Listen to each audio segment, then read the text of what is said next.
আসসালামু আলাইকুম প্রিয় দর্শক, অন্য মঞ্চের আলাপচারিতায় আপনাদের সকলকে আমন্ত্রণ জানাচ্ছি।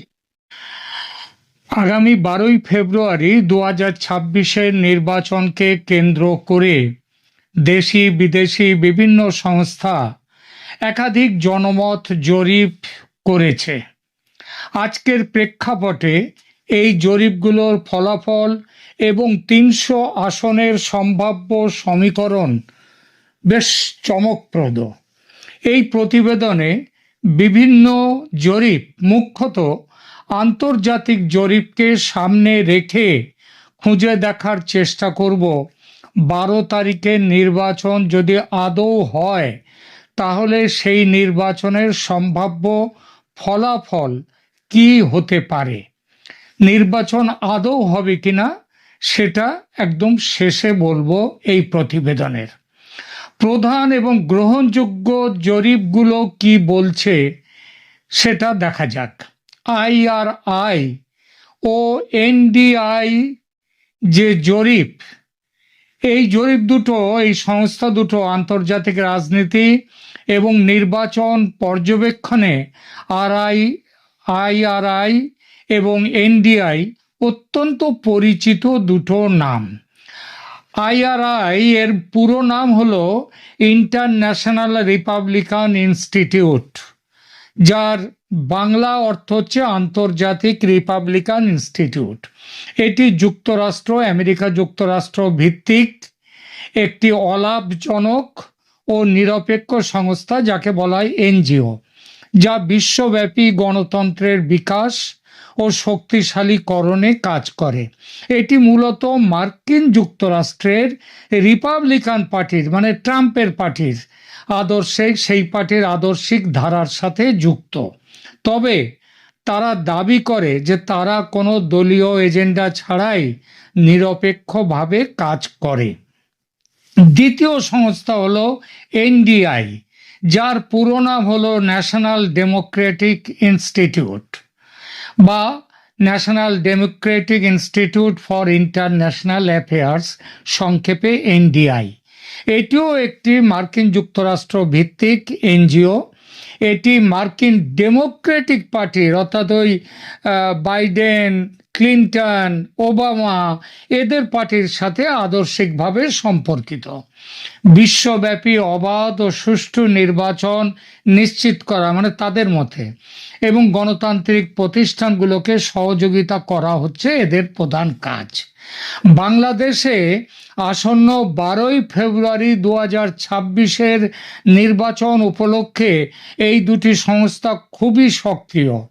IRI এবং NDI প্রায় এরা যৌথভাবে দুজনেই নির্বাচন পর্যবেক্ষণ করে। 2026-এর নির্বাচনের জন্য তারা অলরেডি প্রাক নির্বাচনী পরিবেশ পর্যবেক্ষণ করেছে এবং ফেব্রুয়ারির নির্বাচনে তারা বড় আকারের একটা পর্যবেক্ষক দল পাঠাবে বলে ঘোষণা করেছে। বাংলাদেশে বর্তমানে কোন দল জনপ্রিয় বা ভোটাররা কি ভাবছে তা নিয়ে তারা বিজ্ঞানসম্মত জরিপ বা ওপিনিয়ন পোল পরিচালনা করেছে। তাদের জরিপ অনুযায়ী বিএনপির জয় জয়কার। জরিপে অংশগ্রহণকারী প্রায় 66 থেকে 71% ভোটার জানিয়েছেন তারা বিএনপিকে ক্ষমতায় দেখতে চান। মূলত আওয়ামী লীগের অনুপস্থিতি এবং স্থিতিশীলতার আকাঙ্ক্ষা বিএনপিকে এই বড় সুবিধাজনক অবস্থানে রেখেছে। আরও বড় কারণ আছে, সেটা হচ্ছে খালেদা জিয়ার মৃত্যু এবং লন্ডন থেকে 17 বছর পর তারেক জিয়ার বাংলাদেশে ফিরে আসা, এবং তার এই ফিরে আসা পার্টিকে নতুন একটা প্রাণ সঞ্চার করেছে।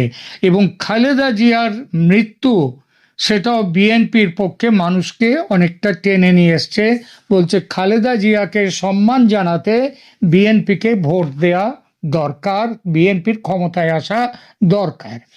এর বাইরেও আর একটা বড় কারণ হচ্ছে মুক্তিযুদ্ধের সপক্ষীয় দল বলতে মানুষ বর্তমান পরিস্থিতিতে আওয়ামী লীগের অবর্তমানে বিএনপিকে বেছে নিচ্ছে। মজার ব্যাপার একটা হলো, এই দুটো এদের সমীক্ষায় জরিপে দেখা গেছে জনপ্রিয়তা বা পছন্দের দল হিসেবে জামাতে ইসলামীও বেশ কিছু জায়গায় শীর্ষস্থানে রয়েছে। তবে সংসদীয় আসন পাওয়ার হিসেবে দেশ জুড়ে তারা বিএনপির চেয়ে অনেক পিছিয়ে। বেশ কিছু জরিপ যেমন প্রথম আলো, উইয়ান এবং নিউজ 9 এদের রিপোর্ট অনুযায়ী বর্তমানে বিএনপির প্রতি জনসমর্থন তুঙ্গে। জরিপগুলোতে দেখা গেছে প্রায় 66 থেকে 75% মানুষ মনে করছেন বিএনপি নির্বাচনের সংখ্যাগরিষ্ঠতা পাবে।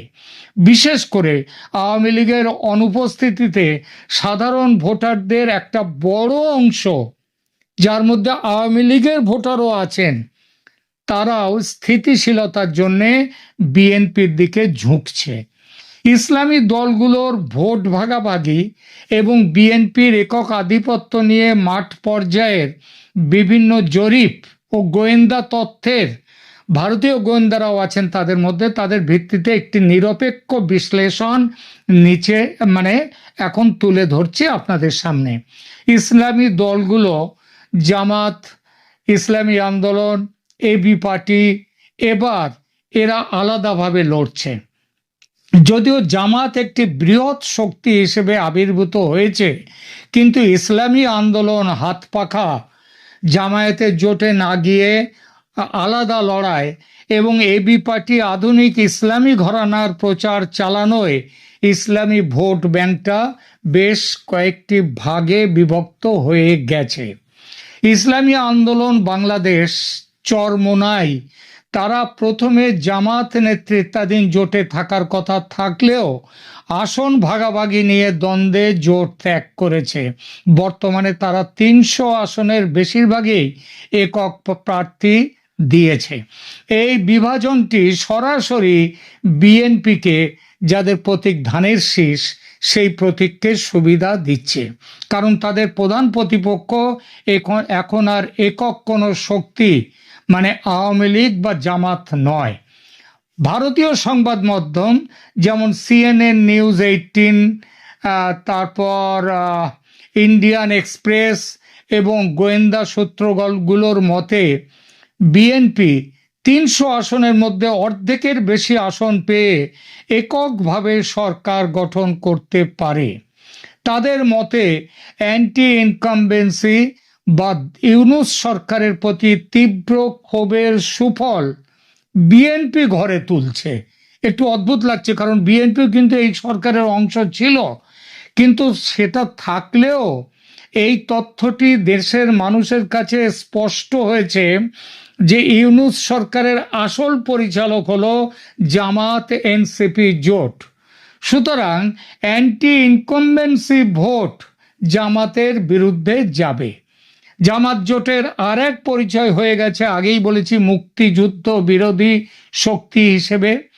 তো মুক্তিযুদ্ধের পক্ষের যে শক্তিশালী ভোট ব্যাংক আওয়ামী লীগের কাছে আছে, সেই ভোট ব্যাংকের একটা বড় অংশ মুক্তিযুদ্ধ বিরোধী জামাতকে পরাজিত করতে জামাত জোটের বিরুদ্ধে ভোট দিতে বুথে যাবে।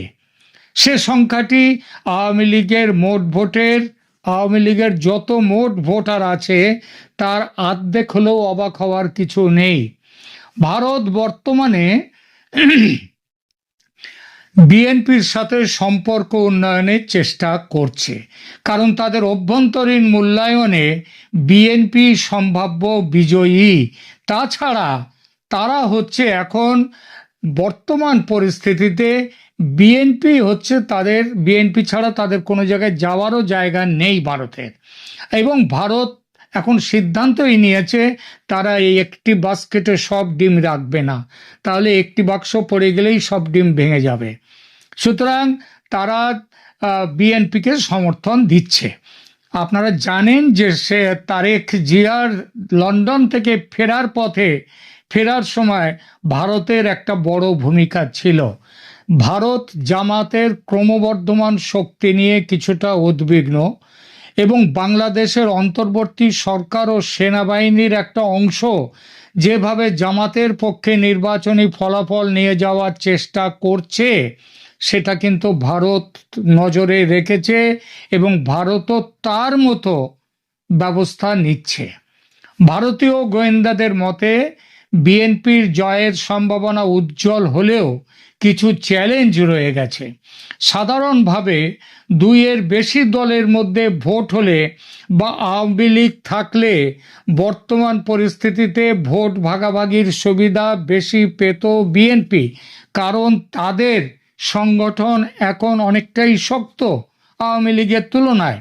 কিন্তু আওয়ামী লীগ না থাকায় ভোট হয়েছে এখন বিএনপি বনাম জামাত নাগরিক কমিটি, এই জোটের মধ্যে একটি বাইপোলার কন্টেস্ট বা দ্বিমুখী লড়াই।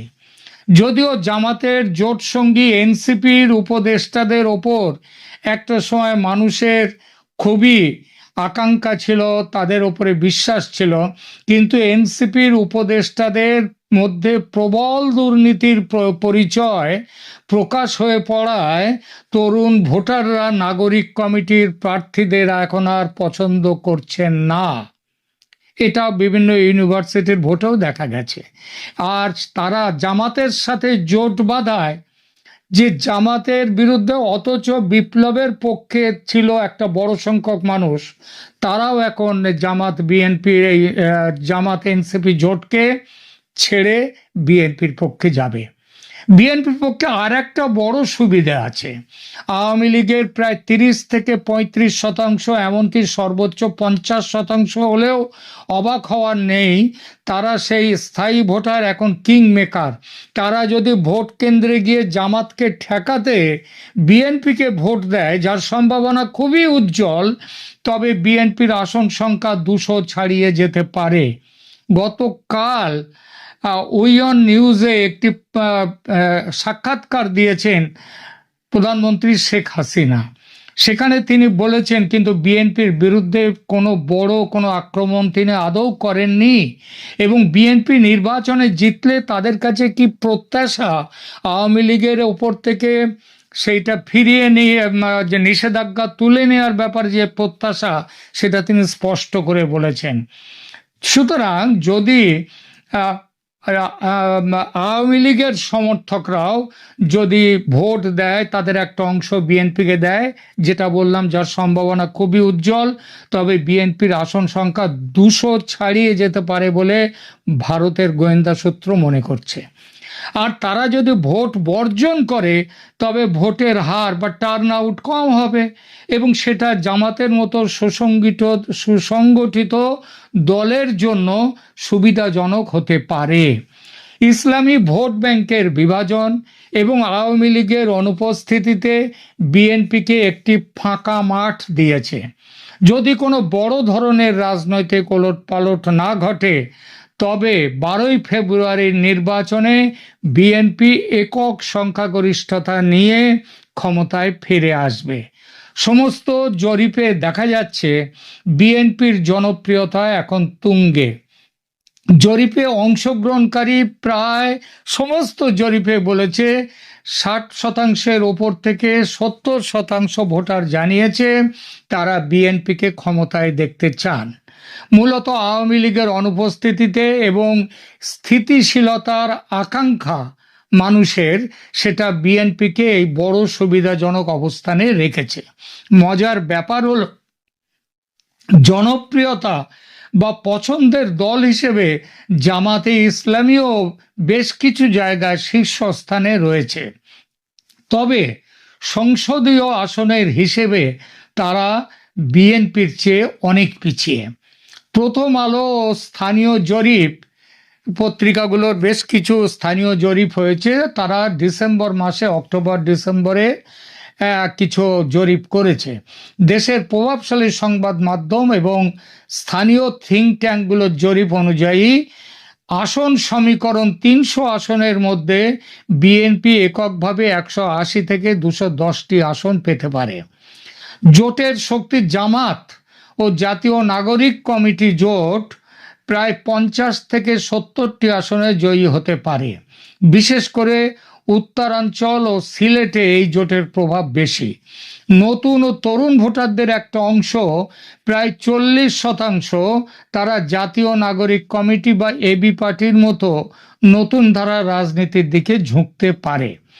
আঞ্চলিক ও আন্তর্জাতিক সংবাদ মাধ্যমের বিশ্লেষকদের মতে এবারের নির্বাচনটি হবে বাইপোলার কন্টেস্ট।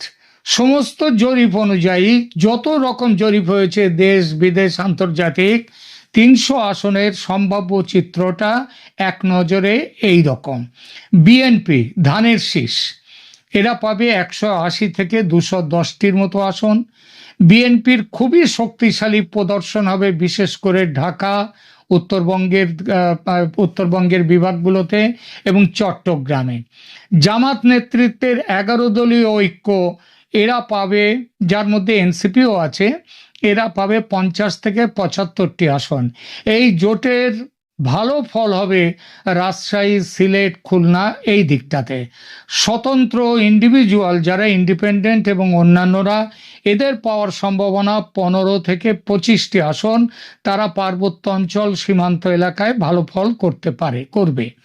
আর জাতীয় পার্টি এরশাদ, তাদের যে ঐতিহ্য অনুযায়ী তাদের যে খুব শক্ত ঘাঁটি রংপুর ডিভিশন, এই ডিভিশন থেকে এই আসনগুলি তারা 10 থেকে 15টি আসন পেতে পারে। বগুড়ার সবকটি আসনেই বিএনপির জয়ের সম্ভাবনা প্রায় নিশ্চিত বলে মনে করছেন সমস্ত বিশ্লেষকরা। তবে রংপুর অঞ্চলে ওই যে বললাম, জাতীয় পার্টি তাদের অস্তিত্ব রক্ষার লড়াই দিচ্ছে। জামাত এখানে রাজশাহী ও পাবনার কিছু আসনে বিএনপিকে কঠিন চ্যালেঞ্জের মুখে ফেলতে পারে। সার্বিকভাবে উত্তরবঙ্গে বিএনপির একক আধিপত্যের সম্ভাবনা 70 থেকে 80%। চট্টগ্রাম, বন্দরনগরী ও পার্বত্য জেলা, চট্টগ্রামের রাজনীতি বরাবরই কিছুটা ডানপন্থী ও রক্ষণশীল ধারার। এখানে মূলত বিএনপি বনাম জামাতের লড়াই হবে এবং ইসলামী আন্দোলন, এই তিনটের মধ্যে ত্রিমুখী ভোট লড়াই হবে। চট্টগ্রামের মানুষ ঐতিহ্যগতভাবেই ধানের শীষের বড় সমর্থক, তবে হাটহাজারী বা পাটিয়ার মতো এলাকায় ধর্মীয় দলগুলোর প্রভাবও ব্যাপক। জয়ের সম্ভাবনা তাহলে কি? চট্টগ্রামের 15টি আসনের মধ্যে অধিকাংশ আসনে বিএনপির জয়ের সম্ভাবনা উজ্জ্বল। তবে জামাত এবং ইসলামী ফ্রন্ট মিলে যদি ইসলামী জোটগুলো একীভূত হতে পারত, তবে কয়েকটি আসনে বিএনপিকে বেগ পেতে হতো, যেটা এখন হবে না। কক্সবাজার ও পার্বত্য জেলাগুলোতে বিএনপির সাংগঠনিক অবস্থা বর্তমানে খুবই সুসংহত। এবার যে বিষয়টি শেষে বলবো বলে এতক্ষণ স্থগিত রেখেছিলাম, সেটা নিয়ে কিছু বলি। 12ই ফেব্রুয়ারির ভোট কি আদৌ হবে? সরকার বলছে, সেনাবাহিনী বলছে হবে ভোট, বিএনপি চাইছে ভোট, কিন্তু গতকাল বিভিন্ন সভায় তারেক রহমান ভোট বানচালের আশঙ্কা প্রকাশ করেছেন। এই আশঙ্কা যে একেবারে অমূলক তা নয়। প্রথমত, পরাজয় নিশ্চিত বুঝলে জামাত জোট ভোট বানচালের ফন্দি করবে, আর এই কাজে তাদের পক্ষে মদত দেবে ইউনূস সরকার। দ্বিতীয়ত, পোস্টাল ব্যালট বিপুল পরিমাণে ছাপিয়ে জালিয়াতির বড়সড় চেষ্টা শুরু হয়ে গেছে। এসব কাজ ধরাও পড়ছে। একেবারে শেষ মুহূর্তে এসব জালিয়াতির দোহাই দিয়ে নির্বাচন বন্ধ করে দিতে পারে কমিশন। সুতরাং 12 তারিখে ভোট যে হবে, সেটা 12 তারিখ না গেলে বোঝা যাবে না, বলাও যাবে না। ধন্যবাদ।